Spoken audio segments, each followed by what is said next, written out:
Sholat termasuk bagian dari akidah, bukan? Saya tanya, orang muslim tapi tidak mau sholat, akidahnya benar atau salah? Sah atau batal akidahnya? Salah.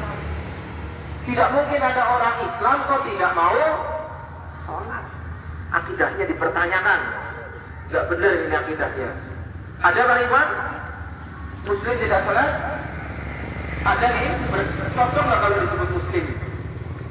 Pas nggak kalau dibilang muslim? Tidak sama sekali, ya. Karena sholat bagian dari akidah kita. Kita ini pertama dalam surat Al-Muzammil ayat kedua, Masjid Al-Aqsa adalah bagian dari akidah karena kiblat pertama. Ya, kiblat yang bagian dari akidah itu adalah Masjid Al-Aqsa. Sudah? Dalil pertama paham para iman? Saya tanya, biar gak ngantuk lagi nggih. Waktunya sampai jam 11 lagi nggih. Iya. Kita baru sepertiga lagi nggih. Karena ada 45 menit, sudah lewat 15 menit kita bahas dalil pertama. Kenapa Masjid Al-Aqsa bagian dari akidah?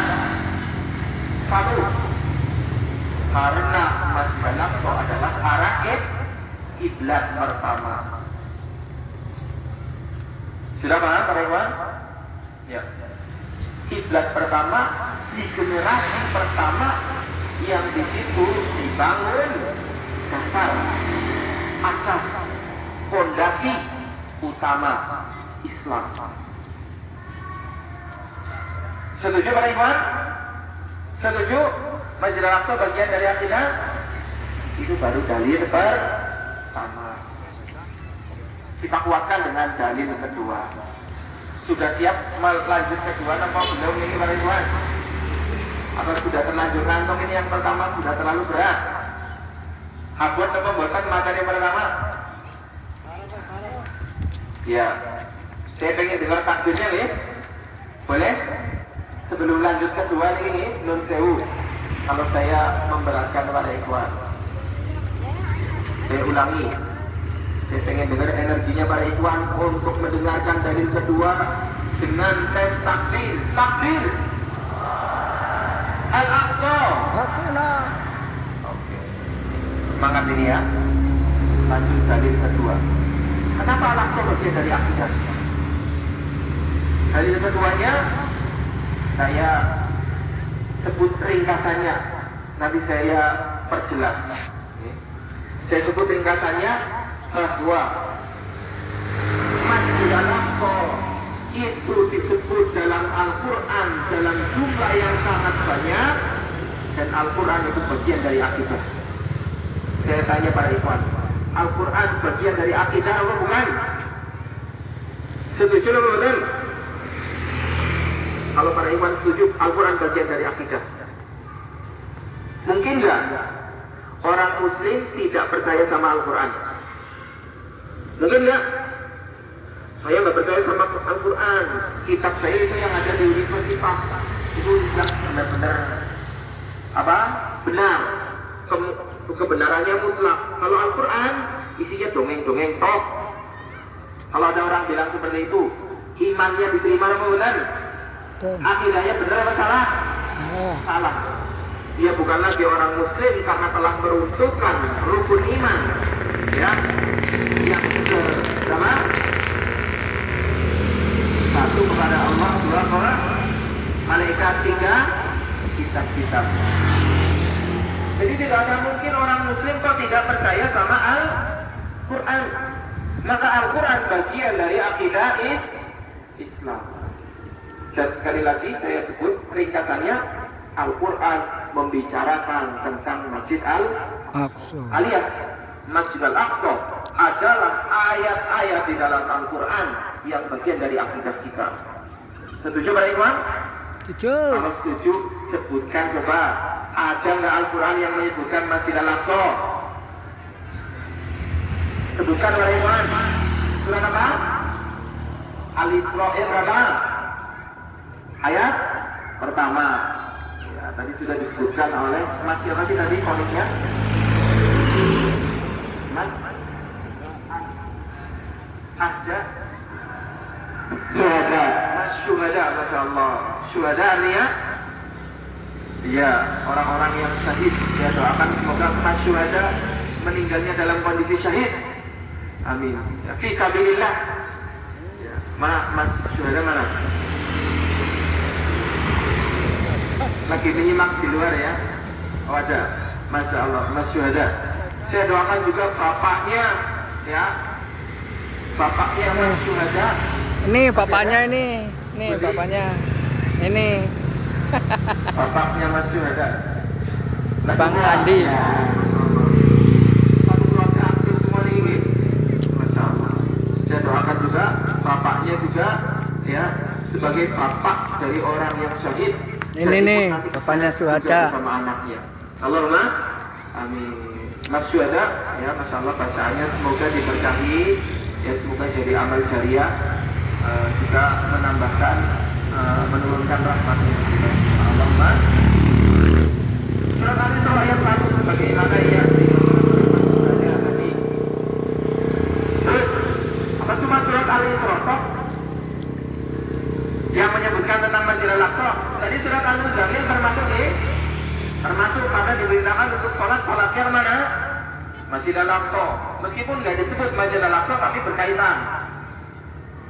Ada ayat lagi yang menyebutkan tentang Masjidil Aqsa. Coba para ikhwan, terkhusus yang sudah hafal Quran ini, yang lulusan pondok, baik pondok Al-Fatah, dari Cilacap, dari Purbalingga, dari Cilengsi, dari Lampung, dari manapun yang lulusan pondok, begitu selain Al-Fatah juga, Masjidil Aqsa ternyata disebutkan dalam Al-Quran, dalam ayat yang lain selain surat Al-Isra yang jelas-jelas ilal Masjidil Aqsa. Ada lagi para ikhwan, surat Maryam. Mana surat Maryam bagiannya yang menyebutkan tentang Masjidil Aqsa? Banyak sekali dalam surat Maryam. Maryam itu tinggalnya di mana sih para ikhwan? Di mana? Rumahnya Maryam itu di mana? Di samping Masjidil Aqsa persis. Jadi kalau ada ayat yang berbicara tentang Maryam, maka ayat itu sedang membicarakan tentang Masjidil Aqsa. Ketika Maryam sholatnya di mana? Masjidil Aqsa. Ketika Maryam ngaji sama Nabi Zakaria, sama bapaknya Imran, di mana? Ngajinya di mana? Masjidil Aqsa. Bahkan ketika Maryam ya pergi, sebagaimana Nabi Muhammad pergi menyendiri, kemudian bertemu malaikat Jibril, yang kemudian malaikat Jibril ya menyampaikan kepada Maryam bahwa Allah menurunkan ruhnya di rahim Maryam. Saat itu Maryam berdekatan dengan Masjid Al-Aqsa. Jadi kalau berbicara tentang surat Maryam, kita sedang berbicara tentang Masjid Al-Aqsa. Selain surat Maryam,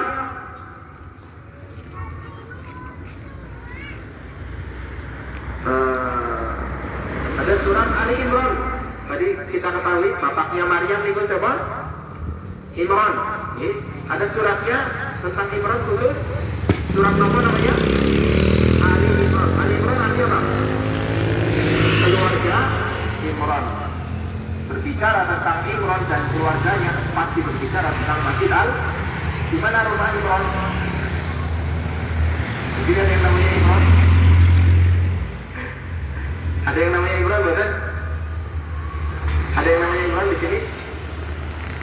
Oh, Amron ada ya. Kalau Amron namanya mana? Di Gumelang Kulon. Ada Gumelang Kulon? Iya. Kalau Mas Amron nih, Mas Amron apa Pak Amron nih? Mbah Amron. Pak Amron rumahnya di Gumelang Kulon, ya. Tapi kalau Imran, bapaknya Maryam, di mana rumahnya? Di Masjid Al-Aqsa. Jadi surat Ali Imran berbicara tentang Masjid Al-Aqsa. Salah satunya yang menyebutkan secara langsung yaitu Allah berfirman dalam surat Ali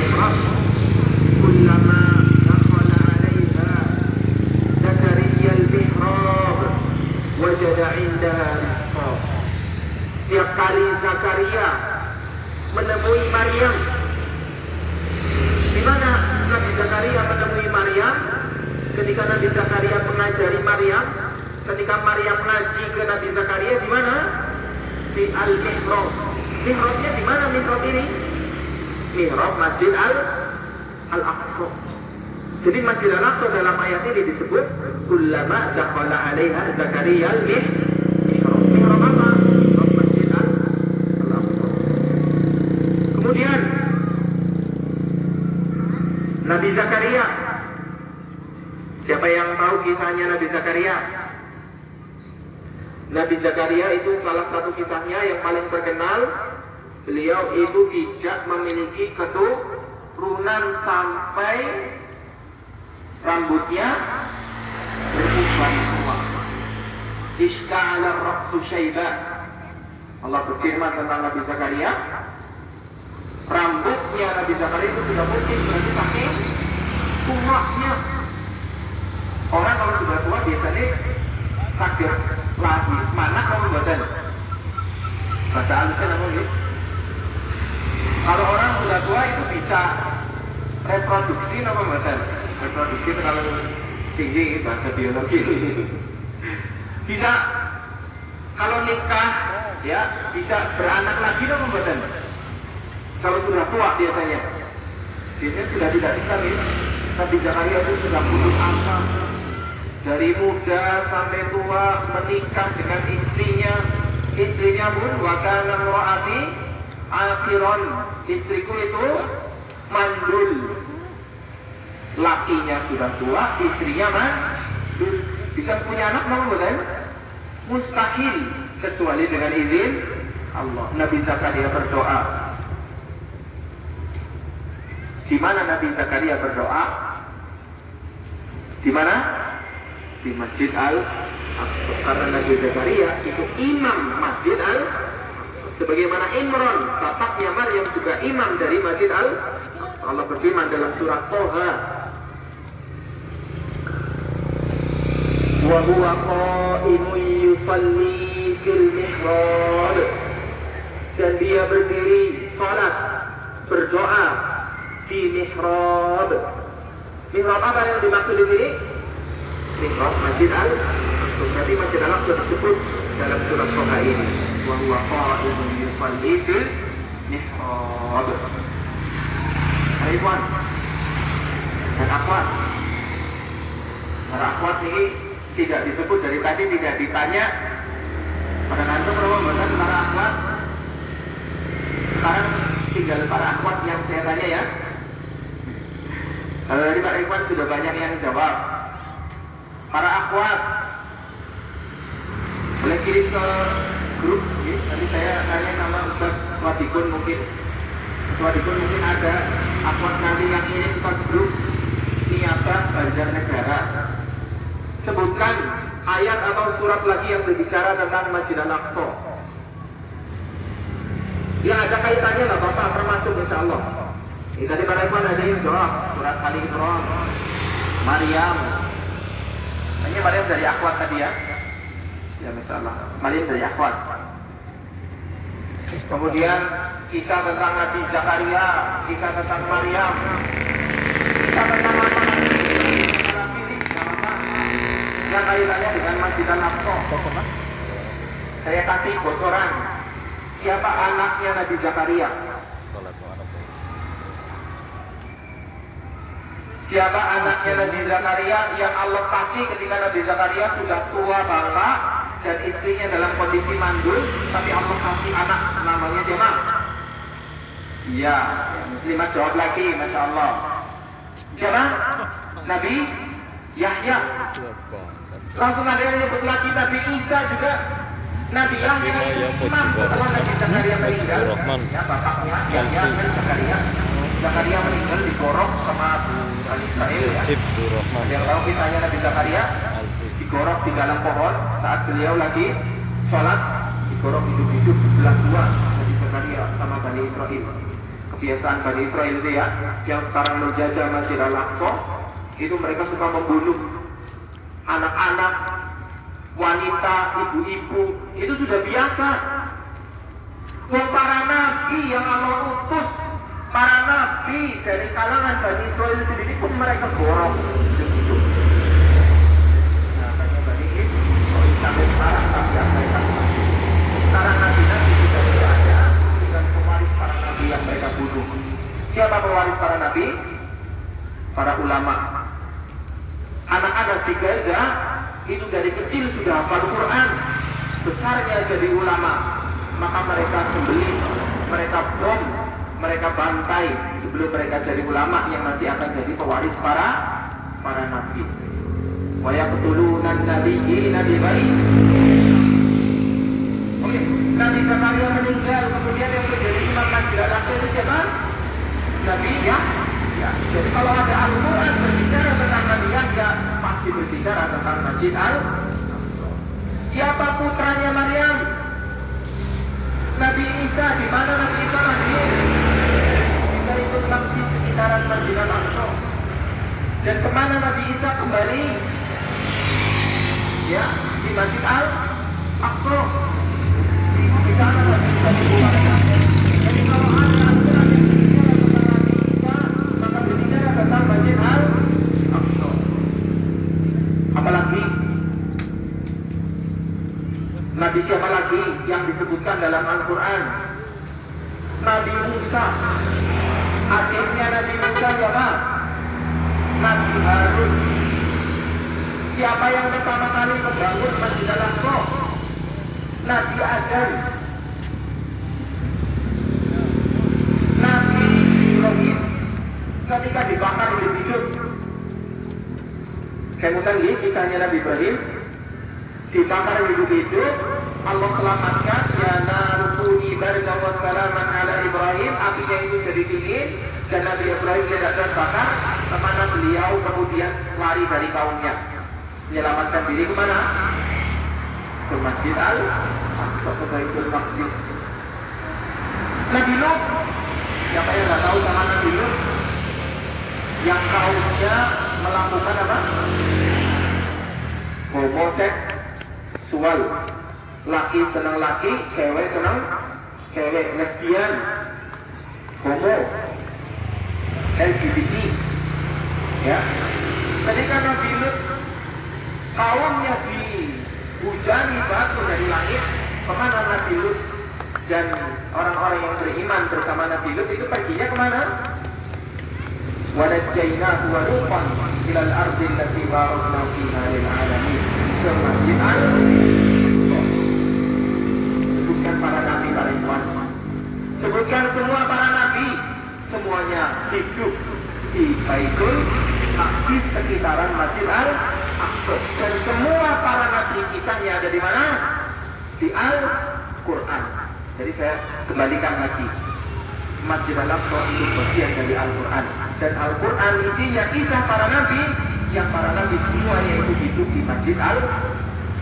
Siapa nabi yang tidak tinggal di Masjid Al-Aqsa atau tidak hidup di Masjid Al-Aqsa? Sebutkan para ikhwan. Sebutkan siapa? Nabi Idris. Sebutkan lagi yang tidak pernah ke Masjid Al-Aqsa. Ada kan? Nabi Nuh, Nabi Idris. Nabi coba lagi. Nabi Muhammad pernah ke Masjid Al-Aqsa, betul? Pernah, mau di surat Al-Isra disebutkan ya? Sudah jelas sekali. Para ikhwan, tidak ada nabi yang tidak pernah mengunjungi Masjid Al-Aqsa. Bahkan kalau nabi itu wafat sebelum mengunjungi Masjid Al-Aqsa, Allah hidupkan lagi.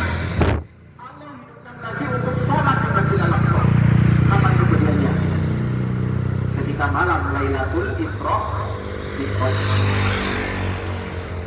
Nabi Muhammad Allah jadikan imam di depan 125.000 nabi dan rasul. Di antara mereka mungkin ada yang belum pernah mengunjungi Masjid Al-Aqsa. Allah membangkitkan Nabi dari kematiannya. Allah hidupkan darah dagingnya untuk menyaksikan sholat di Masjid Al-Aqsa bersama Nabi Muhammad SAW. Jadi tidak ada satu nabi pun yang tidak pernah menginjakkan kakinya di Masjid Al-Aqsa. Semua nabi, bahkan yang tidak wafat pun Allah hidupkan supaya bisa sholat di Masjid Al-Aqsa. Jadi saya tanya sekali lagi pada ikhwan, Masjid Al-Aqsa bagian dari akidah atau bukan? Dalil kedua, kenapa Masjid Al-Aqsa bagian dari akidah? Karena Masjid Al-Aqsa bagian dari Al-Quran. Berapa persen sih para ikhwan? Ada yang tahu? Kalau kita kumpulkan semua ayat-ayat tadi ya, sama ayat-ayat yang lain yang bercerita tentang Nabi Zakaria, Nabi Musa, Nabi Yahya, Nabi Isa, Nabi-Nabi yang lain semuanya, kalau dikumpulkan itu ada berapa persen dari Al-Quran tentang Masjid Al-Aqsa dan Masjid Al-Aqsa dan Baitul Maqdis, itu ada berapa persen dari Al-Quran? Al-Quran kan sebegini ya para ikhwan. Ini Al-Quran ya. Al-Quran sudah Al-Malik, ini Al-Malik nama Qurannya. Apa Al-Quran? Ada kelompok orang yang menghafal Quran dan mencari ayat-ayat yang berkaitan dengan Masjid Al-Aqsa. Ya, diteliti selama bertahun-tahun, ternyata ditemukan sepertiganya, tidak kamu tak mungkin, sepertiga Al-Quran. Kita para ikon dan apa berapa? Bisa jawabannya nomor sepertiga.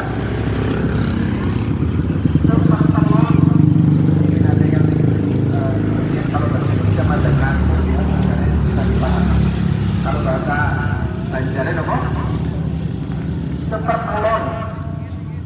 sepertelon Al-Quran iku ngendika sanjang ya, dawuh berkaitan dengan Masjid Al-Aqsa. Jadi kalau kita umat Islam membaca Al-Quran harusnya langsung ingat Masjid ingat kisah Nabi Zakaria, ingat Masjid Al-Aqsa. Ingat kisah Nabi Adam, oh Nabi Adam yang bangun Masjid Al-Aqsa. Ingat kisah Nabi Isa, oh Nabi Isa lahir di sekitaran Masjid Al-Aqsa. Ingat Maryam tinggalnya di Masjid Al-Aqsa. Ingat Nabi Muhammad pernah Isra ke Masjid Al-Aqsa. Sudah para ikhwan? Jadi saya sebut dalil kedua. Dalil kedua, Masjid Al-Aqsa bagian dari akidah. Ya, semut Karena Al-Quran sepertiganya berbicara tentang Masjid dan Al-Quran bagian dari. Dalil pertama, masih ingat kamu kan? Dalil pertama, Masjid Al-Aqsa bagian dari akidah ulama. Dalil pertama, karena Al-Aqsa adalah kiblat pertama dan kiblat bagian dari akidah. Dua, Masjid Al-Aqsa kenapa bagian dari akidah? Sepertiga Al-Quran berbicara tentang Masjid Al-Aqsa. Sepertiga tidak tanggung-tanggung ya. Berapa para iman? Sepertelon berbicara tentang Masjid Al-Aqsa. Dan tidak ada, ini pernyataan yang perlu kita camkan juga, tidak ada tempat di muka bumi ini yang disebut lebih banyak daripada Masjid Al-Aqsa dan sekitarnya. Dalam Al-Quran ini Allah menyebut Mekah di Ramadan, Allah menyebut Madinah, Allah menyebut Yaman dalam surat Saba. Tapi yang paling banyak disebut itu Baitul Maqdis, tanah di sekitaran Masjid Al-Aqsa. Tidak ada tempat di muka bumi ini yang disebutkan dalam Al-Quran lebih banyak daripada Masjid Al-Aqsa dan